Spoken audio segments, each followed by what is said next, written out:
Hello friends, welcome back to my channel. तो आज मैं आपको एक्सप्लेन करने वाली हूँ स्टोरीज ऑफ रविंद्रनाथ में से एक स्टोरी जिसका नाम है अतिथि।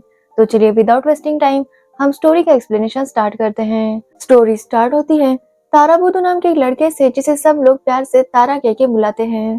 तारा को दुनिया देखनी थी, इसलिए वो हमेशा घूमता फिरता। उसका जब भी मन करता है वो घर से भाग जाता। 3-4 महीने वो कहीं भी घूमता, फिर घर की याद आने पर वापस आ जाता।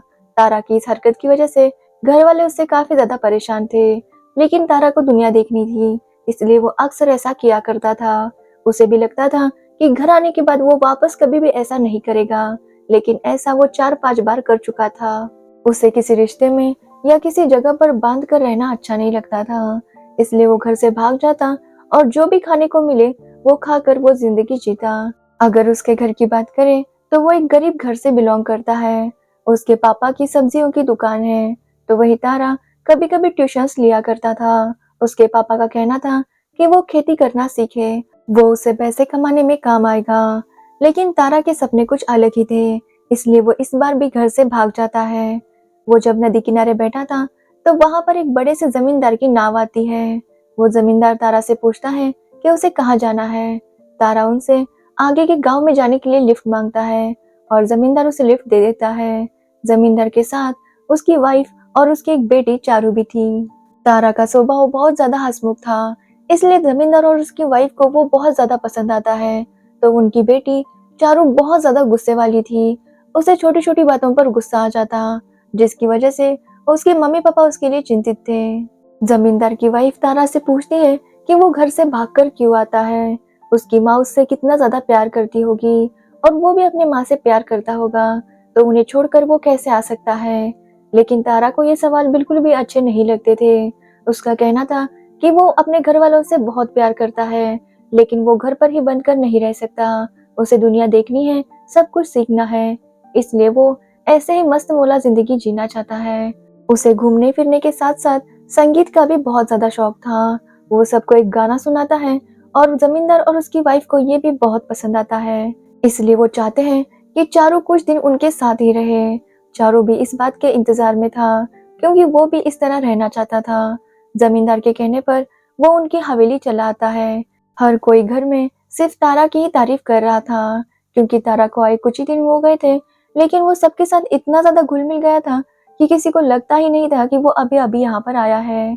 लेकिन इस बात से चारू को बहुत ज्यादा तकलीफ हो रही थी, क्योंकि घर में जो लाड प्यार उसे मिल रहा था वो सब अब तारा पर शिफ्ट हो गया था, इसलिए वो तारा को तंग करने का एक भी मौका नहीं छोड़ती थी। एक दिन चारू की सहेली उससे मिलने आती है, जो एक हफ्ते से उसे मिलने नहीं आई थी, क्योंकि उसकी माँ की तबीयत खराब थी। चारू उसे सब कुछ तारा के बारे में बताना चाहती थी। तभी वहां पर तारा आता है और चारू की सहेली तारा को पहले से जानती थी, क्योंकि तारा उसके घर पर जाकर कीर्तन गाकर आया था और उसका कीर्तन सबको बहुत पसंद आया है। ये सुनकर चारू और ज्यादा जलस फील करने लगती है। चारू की सहेली का नाम हमें नहीं बताया गया, इसलिए हम उसका नाम माया रखते हैं। माया ने तारा से कहा था कि उसके लिए एक बांसुरी बनाए, और तारा ने भी अपने हाथों से माया के लिए एक बांसुरी बनाई थी। माया देखकर काफी ज्यादा खुश हो जाती है, लेकिन चारू बहुत जलस फील कर रही थी।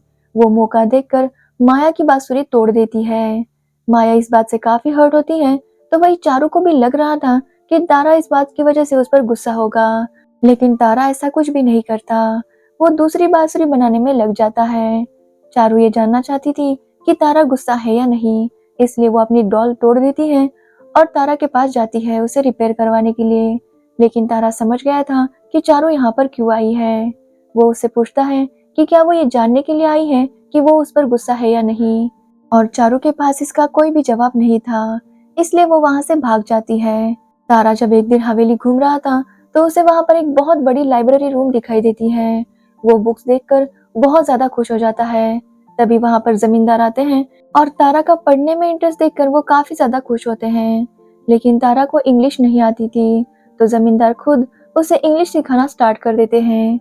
ये देखकर चारू और ज्यादा जलस फील करती है, क्योंकि चारू को पढ़ने का बिल्कुल भी शौक नहीं था, इसलिए अब तारा की और ज्यादा तारीफ हो रही थी। चारू उसे हमेशा डिस्टर्ब करती रहती, लेकिन तारा कभी भी उस पर गुस्सा नहीं करता। ये बात चारू को बहुत ज्यादा हैरान किया करती थी। चारू अब डिसाइड करती है कि वो भी तारा के साथ इंग्लिश सीखेगी ताकि वो उसके साथ वक्त बिता सके, लेकिन उससे पढ़ाई ज़्यादा नहीं हो पा रही थी।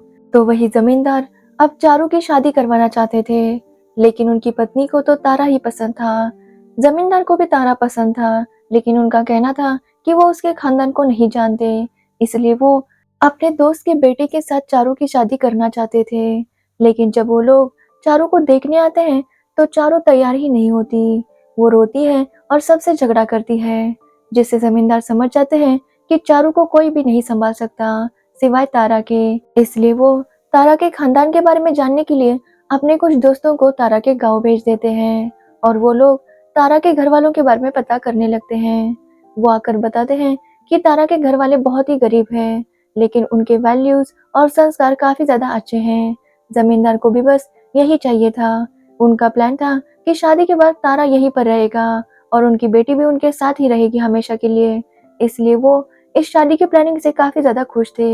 एक दिन चारू तारा से पूछ ही लेती है कि वो उस पर गुस्सा क्यों नहीं होता, जबकि वो उसे तंग करने का एक भी मौका नहीं छोड़ती। तो तारा उसे बताता है कि वो इसलिए गुस्सा नहीं होता क्योंकि वो जानता है कि चारू सिर्फ ऊपर ऊपर से गुस्सा करती है, उसके अंदर तो प्यार ही प्यार भरा हुआ है। ये सुनकर चारू बहुत ज्यादा खुश होती है। वो तारा से जो भी उसने किया उसके लिए माफी मांगती है। वो कहती है कि वो ऐसा करना नहीं चाहती थी, लेकिन पता नहीं क्यों करती थी। वो तारा से रिक्वेस्ट करती है कि वो उसके लिए भी एक बांसुरी बनाए, तो तारा उसे हाँ कर देता है, लेकिन एक कंडीशन पर कि चारू को उसके साथ पढ़ाई करनी होगी, और चारू भी इस बात के लिए मान जाती है। वो रोज तारा के साथ पढ़ाई करने लगती है। तो वही जमींदार भी तारा को बिना बताए उसके घर वालों को बुलावा भेज देते हैं ताकि वो यहाँ आकर तारा का रिश्ता फिक्स कर सके। लेकिन तारा को इस बारे में कोई भी खबर नहीं थी। लेकिन माया से चारू को इस बारे में पता चल जाता है कि घर वाले चारू और तारा की शादी करवाना चाहते हैं। लेकिन चारू को अब शादी करने में कोई भी एतराज नहीं था, क्योंकि वो तारा को पसंद करने लगी थी। तो वही तारा को भी इस जगह के साथ और यहाँ के लोगों के साथ एक अजीब सा कनेक्शन फील हो रहा था। वो आज तक काफी सारी जगहों पर घूमा था, लेकिन कभी भी उसे ऐसा कनेक्शन फील नहीं हुआ। इसलिए तारा भी सोच रहा था कि शायद ये जगह उसे बांध कर रखना चाहती है। तारा नदी किनारे बैठकर यह सब कुछ सोच ही रहा था कि तभी वहां पर माया आती है, जो तारा को बताती है कि आज रात हवेली पर जमींदार साहब ने एक नाटक रखा है। तारा भी ये देखने के लिए काफी खुश था। वो सबके साथ मिलकर नाटक देखने लगता है, लेकिन वो नाटक देखते देखते उसमें खो जाता है। अगले दिन तारा के घर वाले जमींदार से मिलने आते हैं। जमींदार भी काफी ज्यादा खुश थे। वो तारा को बुलाने के लिए कहते हैं, लेकिन तारा कहीं पर भी नहीं मिलता। तो वही चारू भी अच्छे से रेडी होकर बैठी थी, क्योंकि उसे पता था कि आज उसका रिश्ता तय होने वाला है। लेकिन तारा कहीं पर भी नहीं था। ये सुनकर चारू समझ जाती है कि तारा यहाँ से भी चला गया होगा। वो ऊपर के रूम में जाकर चेक करती है, तो तारा ने उसके लिए अपने हाथों से एक बांसुरी बनाकर रखी थी। चारू उस बांसुरी को देखने लगती है और उसकी आंखें भर आती है। तारा चाहे किसी से कितना भी प्यार करे या किसी को कितना भी पसंद करे, वो एक जगह बंद कर नहीं रह सकता था। उसे अपनी अगली मंजिल मिल गई थी, इसलिए अब उसने इस जगह को छोड़ने का फैसला कर दिया था। थोड़े दिन बाद हम देखते हैं तारा एक थिएटर ज्वाइन करता है, जहाँ पर वो म्यूजिक बजा रहा था। अब उसे उसमें ज्यादा खुशी मिल रही थी। तारा की जिंदगी का यही तो मकसद था कि वो हमेशा घूमता फिरता रहना चाहता है, हर जगह जाकर नई नई चीजें एक्सप्लोर करना और सब कुछ सीखना। तारा का ये सफर हमेशा ऐसा ही चलता रहेगा। तो अगर आपको ये स्टोरी और एक्सप्लेनेशन अच्छा लगा हो तो वीडियो को लाइक कमेंट शेयर जरूर कीजिए, और मेरे चैनल को सब्सक्राइब करना बिल्कुल मत भूलना। Thanks for watching the video.